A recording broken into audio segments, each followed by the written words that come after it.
What's up guys, your boy Albert back for another vlog. So as you guys can see, I'm in my car, so I'm just gonna do a quick vlog while I go to my next appointment. So if you guys are interested, keep on watching. So I just want to do a quick vlog. As you guys know, I have this 911 Targa for GTS, super long name, for like kind of 6 months now. I just want to kind of go through what I like and what I don't like about this car. I just really want to go through the stuff that people won't really talk about. Like, I want to talk about horsepower, I don't want to talk about anything like that. I just want to go through what I think, what I really like about this car, and what I don't like about this car. So if you guys are interested, keep on watching. So first things first, this is the 911 Targa 4 GTS 2022. The main reason I chose this car is because of its look. Honestly, it's one of the best looking car I've ever seen. And then why I chose this as well, because the main reason is it's a Targa. So if you guys don't know, Targa is like, as you guys can see, it's an open roof kind of car, but it has a coupe character as well. So one of the first things that I really like about this car is the customization. So one of the main reasons I picked this car is because this car has the manual. As you guys know, I work at Audi. There's an R8 that I was looking at as well. I was super close to getting the R8. It's like a V10, naturally aspirated, super sick. Main reason I didn't get it is because of manual. I really liked manual. I really like the third pedal. I know the V10 is super sick, naturally aspirated, blah, blah, blah. But to me, I really think that if I'm getting a car that I'm gonna keep, I really want a manual car. And then one of the main reason is because there's so many customizations. If you're getting a new 911, you can basically pick everything. And when I say everything, everything. So as you guys can see, the stitching inside, I'll take a B-roll for you guys to see, right? It's got the yellow stitching, yellow seatbelt, yellow tachometer. Like everything that you do, you can choose it by yourself. The air vents too, if you want, you can do yellow, you can do carbon fiber, crazy. If you guys are interested, I'll do an option list for this car as well. I'll go through exactly what I chose, why I chose it and whatnot. So if you guys are interested, definitely leave me a like and comment below so I can go through my option list in my next vlog. But this one, I just want to go through why I like this car so much. So coupe, there's a cabriolet, and of course there's a Targa, which is right here. I did order the coupe before because I feel like for that price point it's a good buy, but because this is my first Porsche, so there's a huge waiting list. So I put my name in a coupe and a Targa. I didn't really like the cabriolet as much. I know it looks nice too, but the main thing is for the cabriolet, if the top is up, there's actually not much visibility at the back. As you guys can see right now, the Targa is the whole back is glass. So you can actually see a lot better. And then my original plan is to keep it, so I wasn't thinking about the resale value as much, but before I actually put my order in, I did a lot of research, and surprisingly the Targa, it holds its value a lot. Mainly because it's such a statement piece. It is called the best looking 911 out there, which I totally agree. So because of like all those different reasons, and because of even though when the top is up, when it's closed, it looks really nice. For the cab, for me, it still looks nice, but I feel like it's the top down kind of car. But even though with this car, top up, top down, I think it's the best looking car. And then another thing is, as a DD, like as a daily driver car, it really blends in. Like unless you know, then you know it's a 911, right? And it's a Targa, whatnot. For other people, they'll be, oh, it's a Porsche, great. But if I get an R8, a Lambo, McLaren, of course, the price point is up there, but then you would get a lot of attention too. Like sometimes it's good, sometimes it's bad. Sometimes if I just get off work, I don't want to talk to anyone, I just want to go home. But I'm sure if I drive a Lambo and R8, everyone's like, oh, okay, take pictures, where did you get this cover? But I just don't want to deal with that. I am a nice person, but if I get harassed a lot, it's just a pain. But for me, this just blends in. I can do what I want. I can go to Walmart, not get like harassed, not getting people asking me random questions, not wanting to sit in it, take pictures, stuff like that. So for me, it's really good because it blends in. I can go to work peacefully. I can go to a shopping mall peacefully, Walmart, pick up my daughter from school, and just kind of blend in, right? So that's one of the reasons I really like this car too. Because it is a Porsche, it is a 911. You want to track it. And the good thing is for you to track this car, the main thing that I did before I tracked it last time was make sure there's paint film, there's ceramic coat, just make sure everything's protected. And then the only thing that I really did out of the ordinary is to check my tire pressure. Just to make sure it's in good shape, there's no leak. But other than that, it's pretty much it. I just go to a track day, go as fast as I want, drift or whatnot. Don't have to worry about overheating, don't have to worry about suspension, anything like that. Because I know other cars, there was like M3, M4 that day, some Benz. They're worried about overheating, they're worried about a lot of different stuff, coolant level, whatnot.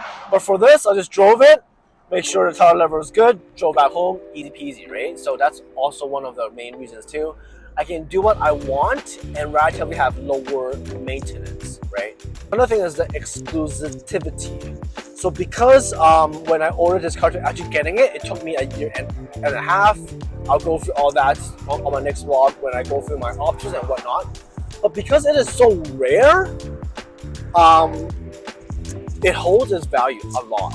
So I bought it in 2022. It only has 6,000 kilometers right now. If you go on to Auto Trader, you'll pretty get more than what I paid for. The main reason is by that time I did avoid luxury tax, which is a huge plus. I'll go through that in my next vlog. But now any car that you buy that's over the 100K, you have to pay an extra tax called luxury tax. And then it's going to be a line item, and then you pay your sales tax on top of the luxury tax. So the government basically taxes you twice. So because I avoided that, and then because of the Targa, it's a really rare breed, and especially the Targa 4 GTS, which is the highest trim of the Targa, and because it's a manual, it does hold its value. And that's one of the main reasons I bought it, I ordered it, and I really like it. Because if I do get tired of this car in the long run, if I want a GT3 or whatever, I can still trade it in. And then I don't really get like a huge dip in value. But keep in mind, I have to keep it in good shape. There's no accidents or claims. There's no over mileage or whatnot. But I think I should be fine. I had it for 6 months. I'm at 6,000 right now, so I think I should be good. And then, yeah, it's just because with such a high priced item, you want it to keep its value. You don't want to take a huge dip, right? Because I know a lot of cars, let's say Ferrari, McLaren, stuff like that. Once you take the ownership, the value dips by quite a bit, and that will really hurt your whole ownership experience, right? But for me, we're still pretty good right now. So that's one of the top reasons why I really, really like this car, right? Not really the car itself, it's whole experience. Let's say of owning a Porsche. So it's like when you're in the Porsche club, you get treated a bit differently. So let's say when I call for service or whatnot, so let's say about last week, I hurt my back, I couldn't drive my car for a week, the battery died. Okay, that's fine, I was called like CAA whatsoever.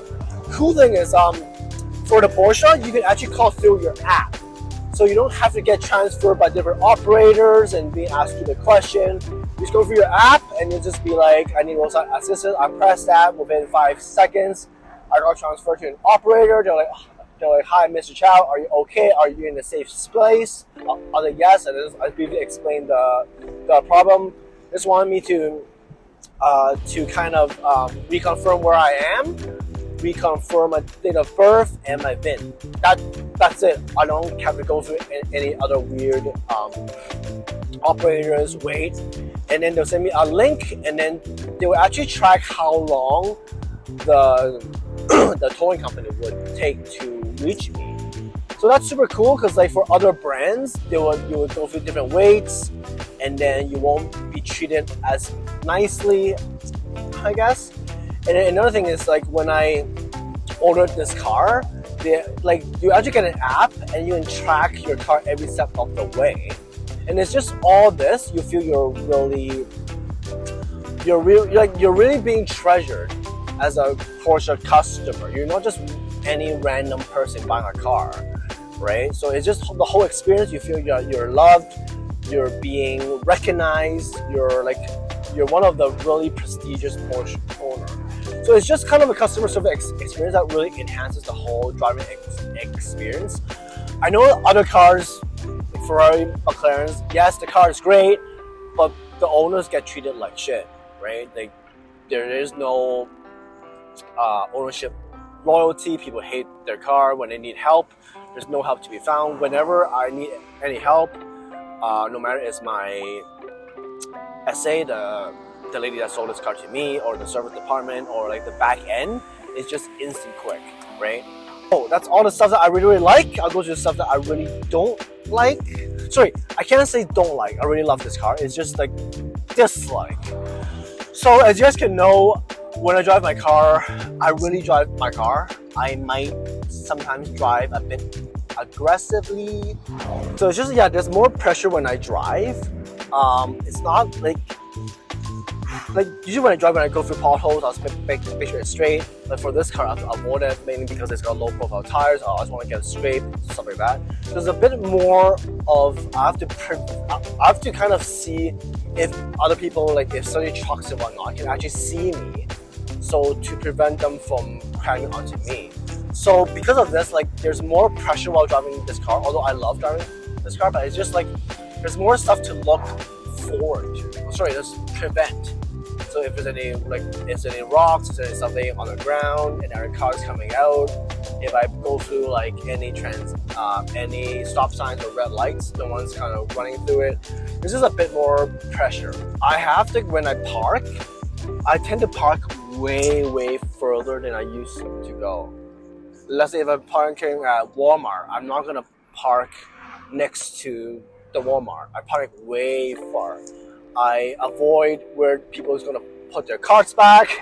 I avoid when I see lots of like minivans and whatnot. I just park super far. And I don't know what kind of law is this. Like whenever I park super far, when I'm back, like at first when I park there's no cars there. I swear to God, there's no cars there. But when I'm back, it's always packed. I'm like, I don't know what's going on. Like why do people kind of park next to my car? Maybe they like it, hopefully. And then that's another kind of to the point before. I want to prevent as much damage to my car as possible. I don't want if a minivan or a truck, they don't see me, they just turn and then they just scrape my car. That'll be a claim, and that's gonna further kind of affect my resale value. Right? So it's all these kind of things that really affects how I drive, the whole experience. But it is a nice car, that's why I do to protect it. But it's just some like kind of a nuisance, right? The long wait because again, from I ordered to actually getting this car, I waited a year and a half. No jokes, because I was doing COVID. And then because I haven't had a Porsche before, so I'm like way down the list, that's fine. But it's just the wait I feel is a bit excessive. But that does help the resale value, keeps the value high. I'm just thinking like if you want a car, especially a car, you just want it ASAP. Like waiting 6 to 8 months, that's okay, but a year and a half is really insane. And then not just the wait, there was stop sales too. So if you guys didn't know, I wanted the PCCB, like the Porsche ceramic brakes, because of the yellow interior, the yellow seatbelt, the yellow stitching. I wanted to have yellow brakes. But because of the yellow brakes, they only offer it if you get ceramic brakes. I wanted that, but there was a stop sale, and then I was gonna wait, but then they were saying there's no even ETA around they're getting it back. So okay, fine, I'll just do the steel brakes, so go to the red brake calipers. One more thing is just with the top down, you can see people more clearly, they can hear you and whatnot. And especially when you're waiting for the red light and the freaking Civic pulls up, GTR, Tesla X, like everybody wants to race you. I'm like, bro, I just want to chill. And then they give you this like rev sound. I'm like, bro, like, come on. Let's go!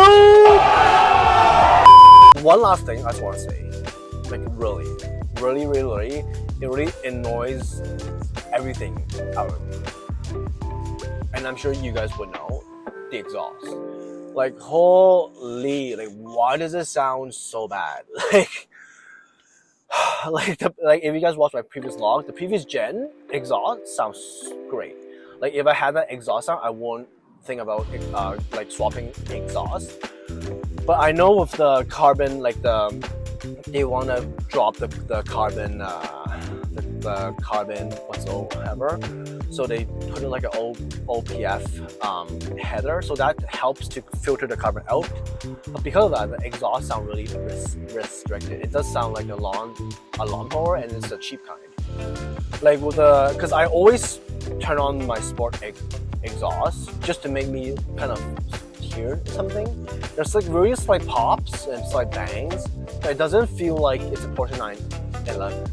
Like, this is like, for how much I'm spending for like this 911, I really hope that the exhaust will sound better, but it is what it is. I'm really debating on getting like a acro exhaust. If you guys have any advice or any tips or anything like that, do let me know. But other than that, yeah, like the exhaust really makes the whole experience. I won't say it made it suck, but it worsened it quite a lot. Because the exhaust is, because if I'm not racing or whatnot, exhaust is kind of like what I want to hear. I want to like dump out. I want to hear the deep exhaust. I want to ramble. I want to pop. But for this car, unfortunately, nope. So that's it. That's all the stuff that I like, and I won't say dislike or hate. It's just annoys me a bit, because all in all, this is one of the best cars I've ever driven, I've ever owned. Can't wait to take it for another track day and whatnot. Can't wait to bring it for more road trips and meet more people. But all in all, that is it. Hopefully you guys like this kind of vlog. Don't forget to like, subscribe. I have way more coming out. Peace, guys.